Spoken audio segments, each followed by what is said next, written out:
मध्य प्रदेश के छिंदवाड़ा जिले के किसानों का रुझान पारंपरिक खेती से अलग व्यावसायिक खेती की तरफ बढ़ने लगा है। इसी क्रम में छिंदवाड़ा जिले के किसान अब स्ट्रॉबेरी की खेती भी करने लगे हैं, क्योंकि उन्हें उम्मीद है कि पारंपरिक खेती के मुकाबले व्यावसायिक खेती करके अपनी आमदनी को और बढ़ाया जा सकता है। छिंदवाड़ा के मोहखेड़ तहसील के रहने वाले एक किसान कैलाश पवार ने अपने खेत में स्ट्रॉबेरी की खेती का सफल प्रयोग किया है। किसान कैलाश पवार ने अपनी जमीन में से 6 एकड़ पर स्ट्रॉबेरी की खेती शुरू की है। उन्होंने लगभग 1,30,000 पौधे लगाए हैं, जिनकी फसल 70 दिनों के अंदर तैयार हो गई।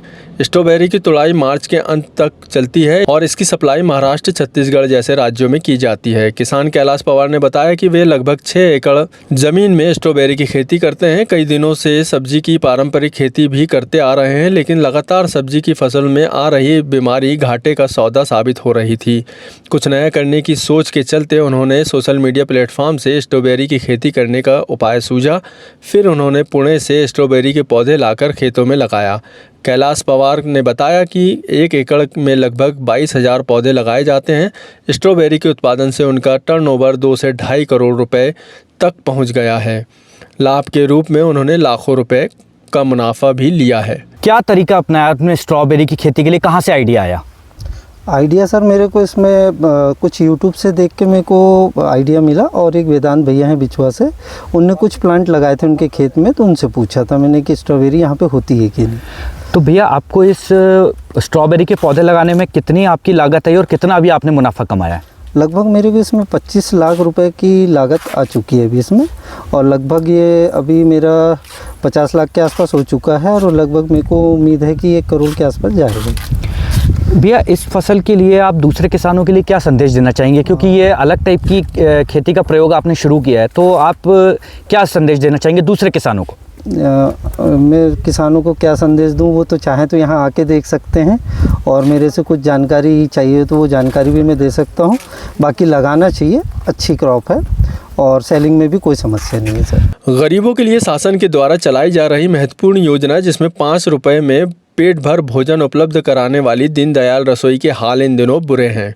इस रसोई को संचालित कर रही समितियों को पिछले 11 माह से अनुदान राशि नहीं मिली है।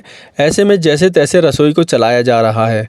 आर्थिक संकट के चलते जुगाड़ या उधारी से इसे संचालित किया जा रहा है। जिला चिकित्सालय में संचालित दीनदयाल रसोई में प्रतिदिन 400 से 500 लोग भोजन करते हैं। वहीं रसोई रविवार को बंद रहती है, जिसके कारण जिला अस्पताल में मरीजों के रिश्तेदारों को रविवार को भोजन के लिए होटल या कहीं और व्यवस्था करना पड़ता है, जिससे काफ़ी दूर दराज से आए अस्पताल में मरीजों के रिश्तेदारों को काफ़ी परेशानियों का सामना करना पड़ रहा है। इसको लेकर रसोई संचालक और अधिकारी ने क्या कहा, आपको सुनाते हैं। भैया, ये जो अनुदान नहीं मिलने के कारण जो दीनदयाल रसोई योजना जो चलाने में दिक्कतें आ रही है, क्या कहना है आपका? मेरा ये कहना है कि 11 महीने से भी 1 रुपये का भी भुगतान नहीं हुआ है, और बीच में 3 महीने का आवंटन भी नहीं मिला।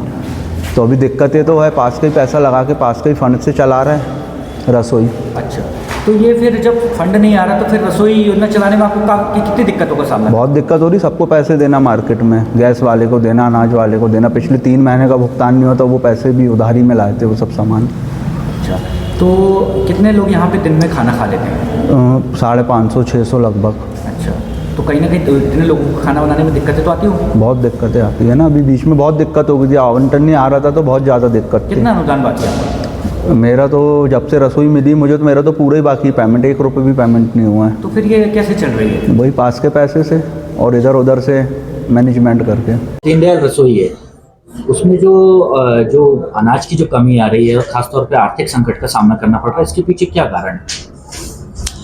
देखिए, अभी तो पिछले 3 माह में कुछ पोर्टल की विसंगतियां आई थी, जिस कारण से अनाज में जो शासन से निर्धारित अनाज है वो नहीं प्राप्त हो रहा था। लेकिन उसको फिर हमारे स्तर से, प्रशासन स्तर से उसको प्रयास किया गया, तो जो भी संख्या आधारित अनाज फूड डिपार्टमेंट से प्राप्त होता है, अब वो इस माह से प्राप्त होने लगा है। तो अनाज का संकट तो समाप्त हो चुका है। लेकिन जो अनुदान राशि शासन से प्रति हितग्राही 10 रुपये प्राप्त होती है, वो जरूर नियमित शासन स्तर से न आने के कारण दीनदयाल रसोई संचालकों को प्राप्त नहीं हो पा रही है, जिससे उनको वित्तीय संकट का सामना करना पड़ रहा है। छिंदवाड़ा के वार्ड नंबर 5 शिवनगर कॉलोनी में नगर निगम की एक गंभीर लापरवाही सामने आई है। यहाँ कुछ दिन पहले लगे बिजली के खंभा इन दिनों दुर्घटनाग्रस्त होकर क्षतिग्रस्त हो गया है, लेकिन अभी तक कई शिकायत होने के बावजूद भी निगम कर्मियों द्वारा खंभे को दुरुस्त नहीं कराया गया है, जिसके चलते यहाँ दुर्घटना का अंदेशा बढ़ता जा रहा है, जिससे कभी भी कोई गंभीर दुर्घटना हो सकती है। यहाँ से स्कूल के बच्चे आते जाते रहते हैं, जिससे कभी भी इस खंभे के गिरने से कोई बड़ी दुर्घटना की आशंका बनी हुई है। क्षेत्रवासी बताते हैं कि यहाँ से रोजाना पीजी कॉलेज प्राइवेट स्कूल के बीच चलने वाले वाहनों के अलावा गोदाम की बड़ी संख्या है, जिसके कारण वाहनों की आवाजाही रहती है। ऐसे में क्षतिग्रस्त खंभे की अनदेखी किसी भी दिन एक बड़ा हादसे का कारण बन सकता है। छिंदवाड़ा में कुआं धंसने से मलबे में दबे 3 मजदूरों के शव हादसे के करीब 44 घंटे बाद गुरुवार दोपहर 1 बजे निकाले जा सके। रेस्क्यू टीम को पहला शव सुबह 8 बजे बरामद हुआ, जिसकी पहचान वासिद खान के रूप में की गई। बाकी 2 मृतकों के नाम शहजादी खान और राशिद खान हैं, जो कि जिला रायसेन के रहने वाले हैं। तीनों के शव को पोस्टमार्टम के लिए जिला अस्पताल भेजा गया, जहां से पोस्टमार्टम कर शव परिजनों को सौंपे गए। छिंदवाड़ा के खुनजिर खुर्द में मंगलवार को कुएं में काम करते समय कुएं धंस जाने से 3 मजदूर 30 फीट गहरी खाई में दब गए थे। मंगलवार शाम 4 बजे से बुधवार सुबह 7 बजे तक कुएं से चिल्लाने की आवाज़ें आती रहीं। रेस्क्यू के दौरान और मलबा गिरा, जिससे आवाज़ें बंद हो गईं। उसके बाद से यह रेस्क्यू लगातार जारी था और अब उनके शव बरामद किए गए हैं। आपको बता दें, इन शवों का अंतिम संस्कार करने में छिंदवाड़ा के सामाजिक संगठन के युवाओं की महत्वपूर्ण भूमिका रही है। उन्होंने अंतिम संस्कार में सहयोग करते हुए इनका संस्कार करवाया, इन्हें सुपुर्दे खाक किया गया। मध्य प्रदेश अधिकारी कर्मचारी संयुक्त मोर्चे के द्वारा आज अपनी पुरानी मांगों को लेकर प्रदर्शन कर ज्ञापन सौंपा गया। 51 सूत्री मांगों का ज्ञापन मुख्यमंत्री और प्रमुख सचिव के नाम छिंदवाड़ा कलेक्ट्रेट में दिया गया। इसको लेकर मध्य प्रदेश अधिकारी कर्मचारी संयुक्त मोर्चा के अधिकारियों ने क्या कहा, आपको सुनाते हैं। सर्वप्रथम हमारे प्रेस के साथियों का धन्यवाद। हमारी मांगे उठाते रहते हैं और शासन प्रशासन तक हमारी मांगे पहुंचाते हैं। सर्वप्रथम आप लोगों का धन्यवाद। आज प्रदेश के विभिन्न संवर्गों से जुड़े 53 से अधिक कर्मचारी संगठनों ने एकजुट होकर अपनी 51 सूत्री मांगों का ज्ञापन माननीय मुख्यमंत्री महोदय, माननीय मुख्य सचिव महोदय के नाम जिला प्रशासन के माध्यम से सौंपा है।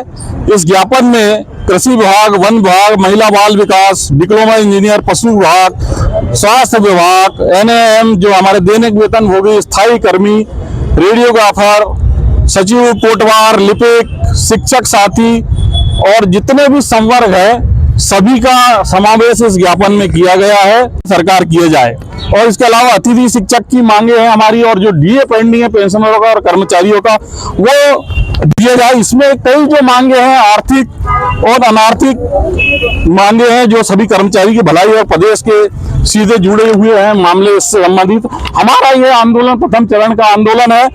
ये आंदोलन शांतिपूर्ण तरह से हम लोग कर रहे हैं। हमारा उद्देश्य सरकार का ध्यान उन मुद्दों पर की ओर आकर्षित करना है जिनका समाधान लंबे समय से कर्मचारियों के लिए लंबित है। ये मांगे केवल हमारे अधिकारियों की बात नहीं है, बल्कि प्रदेश की व्यवस्था को सुदृढ़ बनाने का मार्ग प्रशस्त करेगी। सरकार से हमारी ये अपील है कि हम सरकार से निवेदन करते हैं कि इन मांगों को गंभीरता से लिया जाए और शीघ्र समाधान प्रदान किया जाए। परासिया तहसील से लगभग 70 किलोमीटर की दूरी पर स्थित अनहोनी गर्म कुंड मौजूद है, जहां मकर संक्रांति में 10 दिवसीय मेला का आयोजन किया जाता है। यहां लगभग 50,000 से ज़्यादा श्रद्धालु डुबकी लगाने पहुंचते हैं। यह पूरी व्यवस्था जनपद परिषद तामिया द्वारा की जाती है। वहीं इस धार्मिक स्थल पर अश्लील नृत्य देखने में आया। असामाजिक तत्वों का हुजूम भी यहां लगा रहता है। वहीं वाहन चालकों से अवैध वसूली की शिकायतें भी सामने आई हैं, किंतु किसी प्रतिनिधि व प्रशासनिक अधिकारियों का इस ओर ध्यान नहीं गया। प्रतिनिधियों ने अश्लील नृत्य को बंद कराने का निवेदन किया है। इसको लेकर स्थानीय नागरिकों और परिषद के लोगों का क्या कहना है, आपको सुनाते हैं। फिर धार्मिक स्थान ये कहाँ से आ गया फिर ये लोग? नहीं, इसकी अनुमति हमने नहीं दी। आपके पास नहीं है? नहीं, हम आप लोगों ने नहीं दिया? हम नहीं देते, ये ऊपर वरिष्ठ अधिकारी से अनुमति लेते हैं। मतलब बिना आप लोगों की जानकारी में कैसे इस टाइप अश्लील डांस की व्यवस्था यहाँ पे करी जा रही है?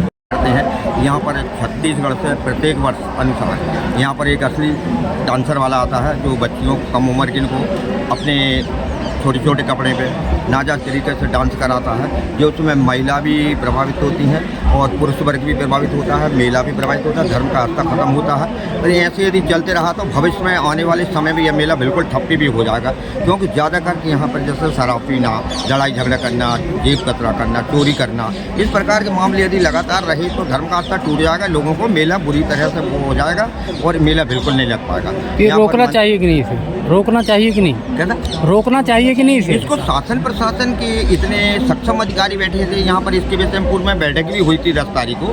शासन ने जवाबदारी ली थी कि हम मेला को विधिवत रूप से चलाएंगे, या शराब भी नहीं बिकेगी, लड़ाई झगड़ा नहीं होगा, जुआ सट्टा नहीं होगा, कोई असली गाना नहीं चलेंगे। प्रशासन की तरफ से इसकी कोई परमिशन नहीं है, और मैं चूंकि आज से ही ये मेला प्रारंभ हुआ है और मैं यहाँ पे अभी तुरंत ही आया हुआ हूँ।